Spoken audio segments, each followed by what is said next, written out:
hear me well, right? Oh, I see so many good, new faces and faces that like people that work with me here. So it's great to have you all. Thank you so much. Yes. Okay. Yeah. I told like 15 years, but it's since '97, so it's been a while. So it needs being a ride, very good ride actually. Being a designer is an adventure, right? Okay. So I came here to talk about encouraging thoughtful conversation about the importance of responsible design,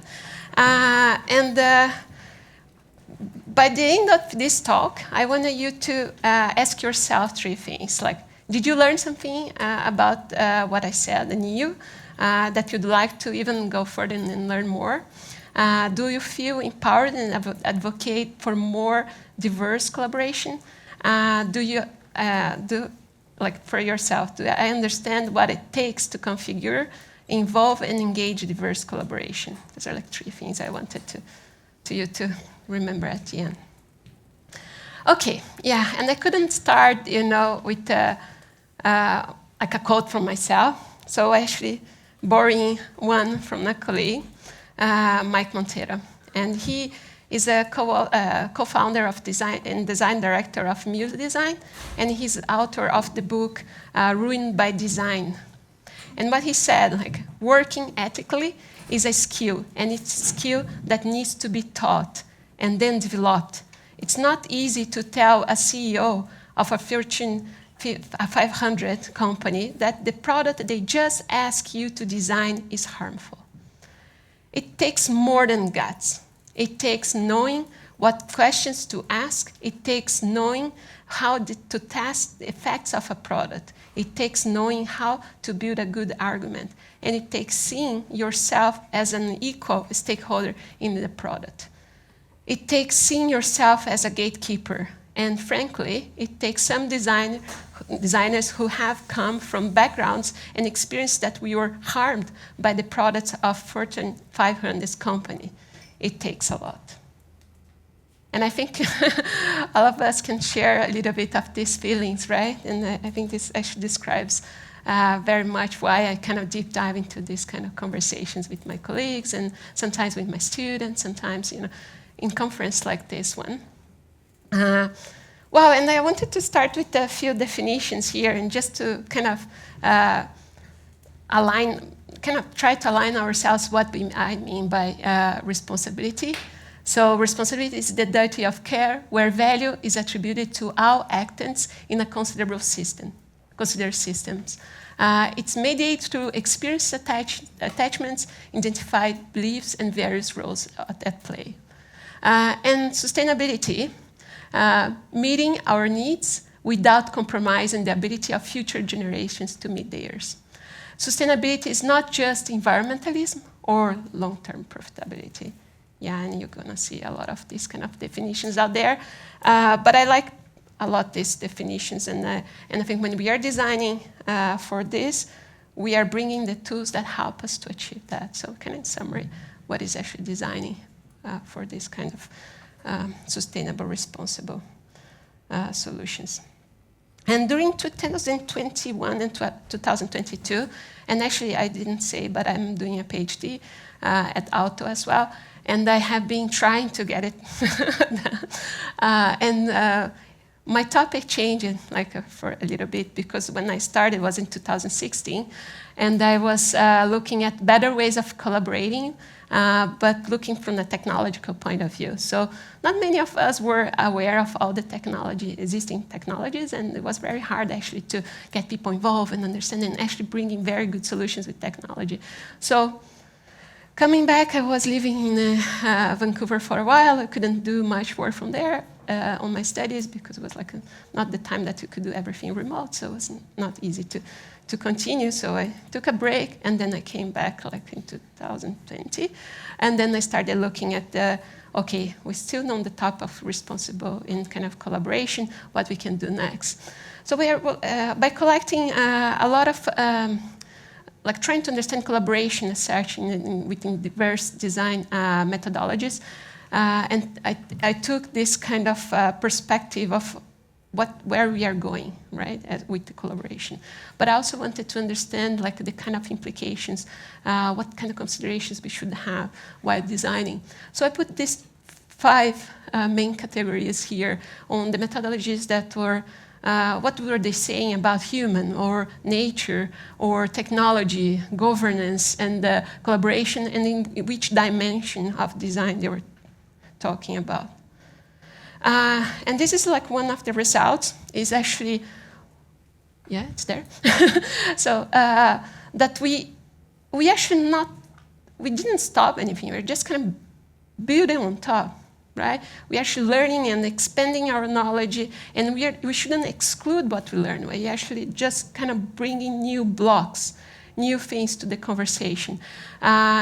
Is it because we are getting more mature as designers, and as we are now talking about more strategies, and we are now more aware of like a collaboration issues and all that?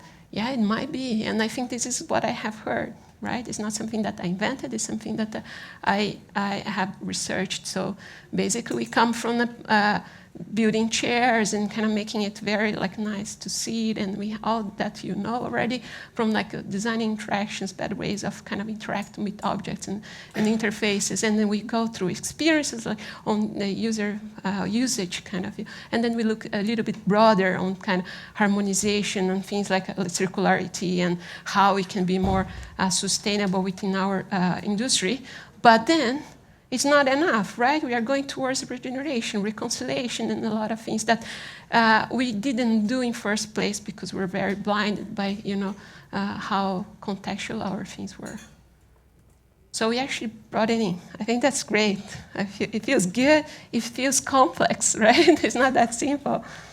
Another thing that came to my mind, and actually something I use a lot because I come from visual communication, interaction design, was this like pyramid of experience hierarchy of needs from Anderson. And this is actually something from 2011 on the sedative interaction design. By the way, English is not my native language, and you're gonna see that I'm Brazilian, so I think I can get a little nervous sometimes, and I might speed up, and you might not understand what I'm saying, so I'm so sorry about that. I'll try my best. So what happens here is that we are having very, very much human-centric design here, and we are looking at things on our pleasure, our meaningful, right? It's like a meaningful for whom? Right? It's interesting. I really like that, actually, and work with this so much. And I think this is really good and still there. I don't think that we should give up. And then we will see this kind of line of chasm. It was really hard for companies to move from this, one place to the other, from usable for convenient. But now I think everything's so convenient. Everything's so... It feels like, at least, for me and from where we see the world, at least, unfortunately, not for everybody. But then you could see that there is the other side of it, and this, it's the picture that comes from the study as well. We haven't been looking at this from many points of view, right? We're very much kind of looking to a very target audience, and we haven't put too much diversity in there. We haven't tested this in different fields. There was a lot of things that we didn't do much. We could have done more. And then there is this kind of post-human part of the design that's missing here on the harmonization, on the regeneration, where we look not only, for instance, for equality, right? We also look at equity, right? Helping people to get there, because for many reasons on the...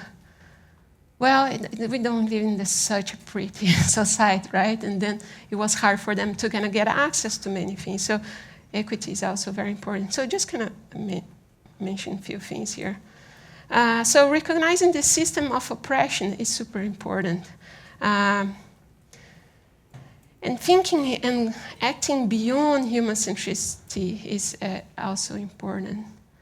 And I think this is where it comes from our side, how we design things and what tools we choose to work with, and how we broaden our perspectives of the world. And and that's actually something super important for us to have in mind. And it feels a bit redundant because I'm Brazilian speaking in Europe, so it might not feel that like a very vulnerable position for myself to actually tell this to you. But I see a lot of people that are not only from Europe, so I think I'll be feeling more comfortable. Okay. Another thing that I wanted to share with you, and I think I'm going to go through some concepts here. As you see, I'm actually bringing sites for you, and you can deep dive later a little bit more. So if you feel free to ask me and come back to me later. So there you go. We say we are designing for experiences, but when we talk with people, when we actually discuss with our stakeholders and people involved in the design making, we actually hear a lot of theories, judgments, beliefs, and things that feels obvious, right? But we actually building experience is very close to reality. We're bringing this service to somewhere, but how do we actually go all the way to the experience and actually understand this kind of reality on where we actually are creating something? Yes, it's not easy, and it takes a lot. And actually, there more things. So there is a book called Liminal Thinking of Dave Gray, and he talks a lot about this growth mindset and how you really deconstruct these beliefs to get to this reality when we are collaborating with people and discussing and kind of even understanding other perspectives, right? Or like collecting others' perspectives if you're not that, you don't need to understand everything. And understanding our biases and discriminatory practice. And this is a kind of funny thing that happens when we're actually working and collaborating. The people that are in the room, right? I think in the other talks, people were saying, oh, who you brought to the room, who was invited, who got a seat at the table. Yes, this all. And here is like some things that happen when we are in a group of people. We tend to choose what we, right, this group of people are likely to, like, or they're achieving their goals, or it's really hard, right? But still, it's very important to talk with these people, try to bring them to reality and feed them with information that support them to see a more contextual world, right? Like the things that, or where this design is being placed, or the kind of impact it's creating, like a cascade impact. Recall bias. We tend to remember events based on our interpretation at the time. There's so many things here in group bias. There is all this kind of system oppression of discriminatory practice. Wow, decolonization and colonization itself. We're going to talk a little bit more about it. Like so many things we should be aware of, right? I'm not telling you that you're gonna leave this room and you're gonna master everything. But I want you to become aware of the systems, right? These oppression systems that they exist. Unfortunately, we're still using words that you start thinking, wow, I just used this word. Yeah, it's so there. I just picked that. I saw some people like moving the needle. So it's like, and we still use those. And it's like, what? Moving the needle? What is this actually? And for me, that's not like, of course, a native speaker. When I hear this as a first time, it sounds strange. But then when you start using it, you just kind of adopt those, right? You just kind of start using the language as well. Head counts. I love that. Just a hat. Like a big hat. So I don't know, but it's not an easy conversation. So that's the potential of unconscious preconceived, perceptions you have. Try to start thinking yourself, I'm doing this. Okay, yeah. Now it comes to the part that I feel very vulnerable. There is I think, of course, there is the entire thing on Western values and how this propagated to the world. Things like individualism, competitiveness, the dualism thinking, like even that we are not part of nature, something that sounds very like the hierarchy, the decision making, like who makes decision and how. Like the father and like the positions in the family and a lot of like Judeo Christian beliefs, the future orientation, like on how people think about future, right? Property ownership and And then you see things like a paternalism in the colonized countries, where people they were treated like subject people as they were children, providing for their basic needs, but not giving them a freedom for basic rights. So they were actually saying, we are coming here and saving these people. We are giving them food, like hygiene, like a bunch of things, but they couldn't keep their culture. They couldn't talk their language. They couldn't. There's so many ugly things going on, and I won't go to this deep in there, but. And assimilation, so it's forcing, encouraging subject people to adopt like these European customs. Sorry. Yeah, well, I didn't say it, but I'm actually a mixed culture. So most of Brazilians are mixed races, right? So I myself have like an Italian, you can see from my name, but I have Polish, I have indigenous people. And just telling you how ugly it is, this is you always proud of European heritage. And I don't even know the name of my indigenous grandmother, which is kind of, where did it go? Right? No, but it didn't pass. I don't think it was that pretty.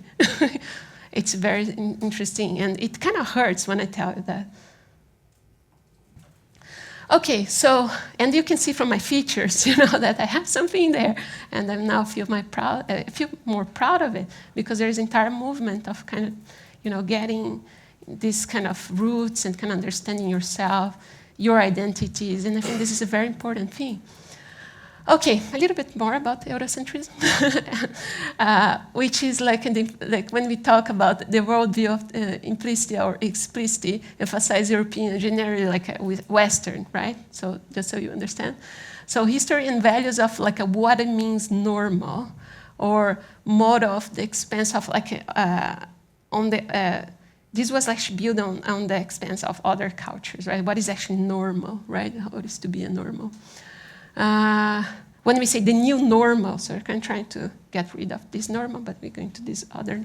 I don't think we need to be normal as such, like even one normal. It could be many normals. Maybe I don't know how to express that, but it is interesting. Kind of also how we say that, and we are so great people, right? And sometimes we just keep going with those thinking, So let's see.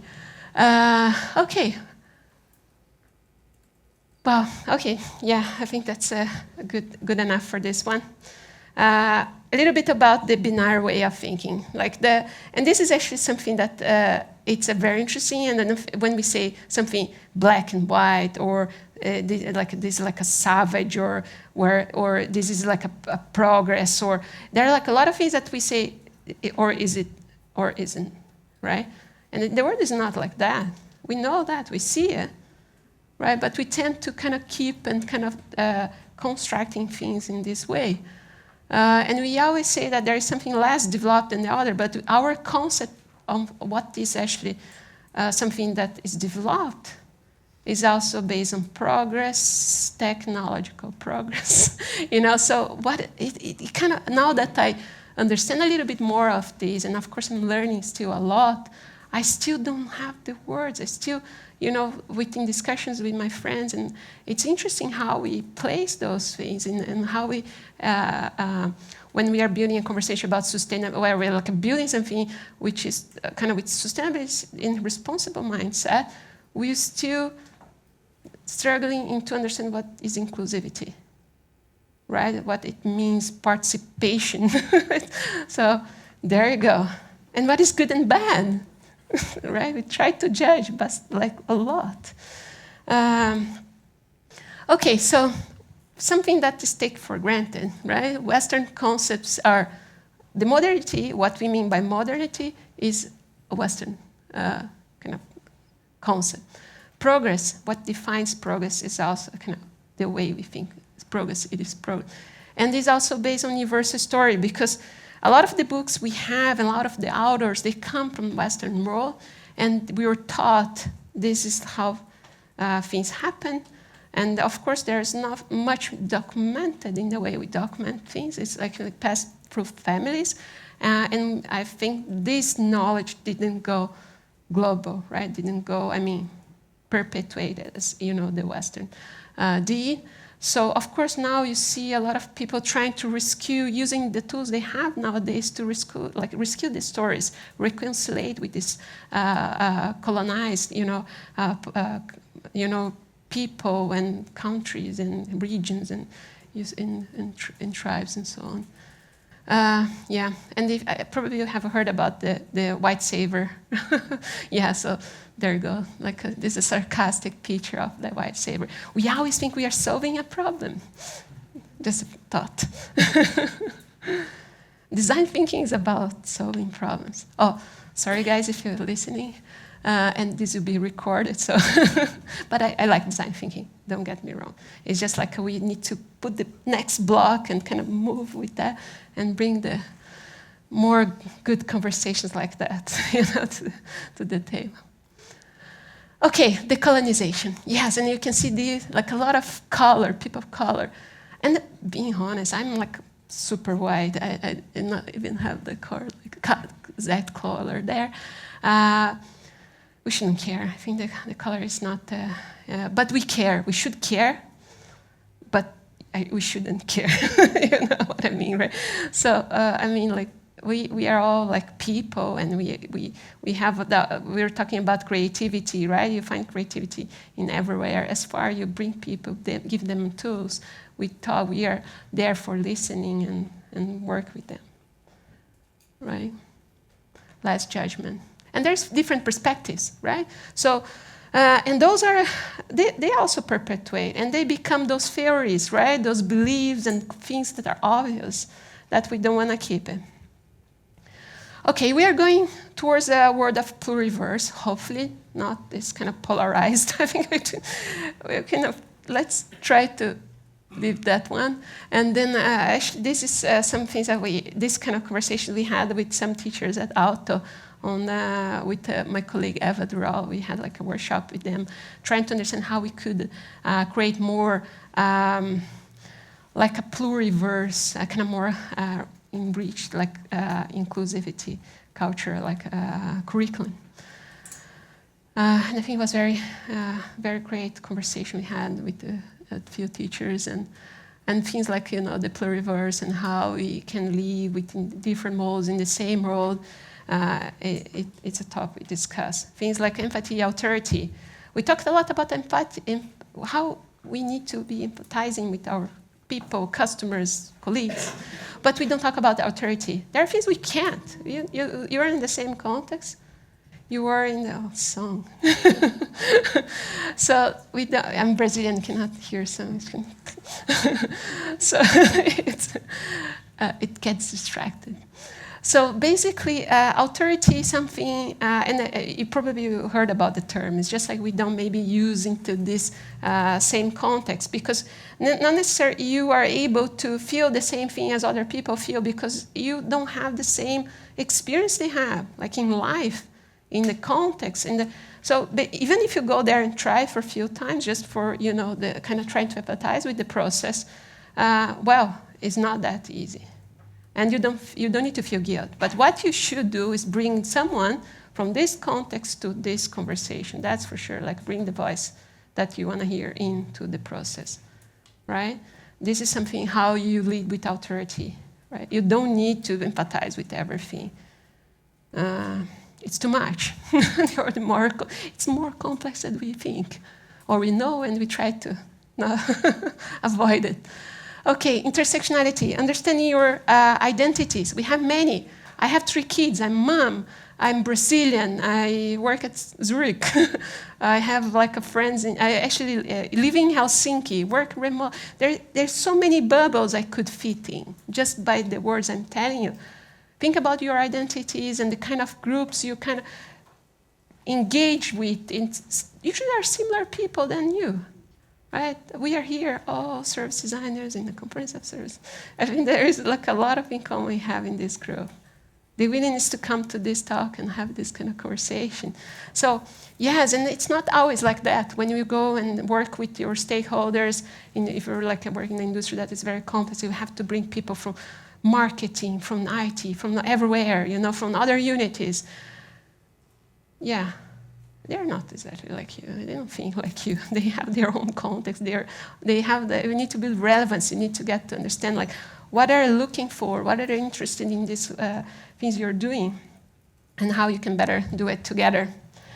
All right, so here's a process that I have been studying, and I think this is something, it's not a double diamond. And my supervisor said, don't put the double diamond. And I said, oh, it's quite like. But you come, of course, from this process that you try to understand the context, you bring all this kind of information, insights, and everything.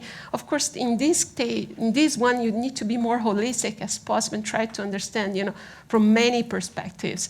But one thing that I want to tell you is this very much collaboration configuration. You collaborate with intent. Right? You really think throughout the process how you want to involve people, because it's not that you're involving everybody all the time, right? You don't need that. Some people are coming in the beginning, they'll give some kind of information to get you pushed, forward. Then you bring them back in some other points here and there. You make this iterative. And what I call here, which is interesting, is these elements these lenses that we bring to reveal information for people, is they become considerations in first place, right? Things that we work with the constraints or like the insights, and they are source for like the innovation. And at some point they become requirements. They become things that you must have in your service, in your product. So it's a transformation from consideration to the fact on being measured at the end. Okay. Yes, optimism matters. If you ask people whether they are worried about the future, we will, of course, get responses that reflect their worries and fears. But we must not go along with this, right? As soon as we become actors and drivers of change, we start to see opportunities. So it's a question of perspective, whether we are paralyzed by the challenges or whether we see them as opportunities for change and responsible acts. And I'm reading this because I couldn't memorize. Okay, and I'll just repeat this. And I think this is an important thing. Together we can create the future we want. It's like, of course, you want something, but I think we can do something better. We are in the times where we jump from this reed, or we look at the mirror and say, let's do something better. Thank you so much.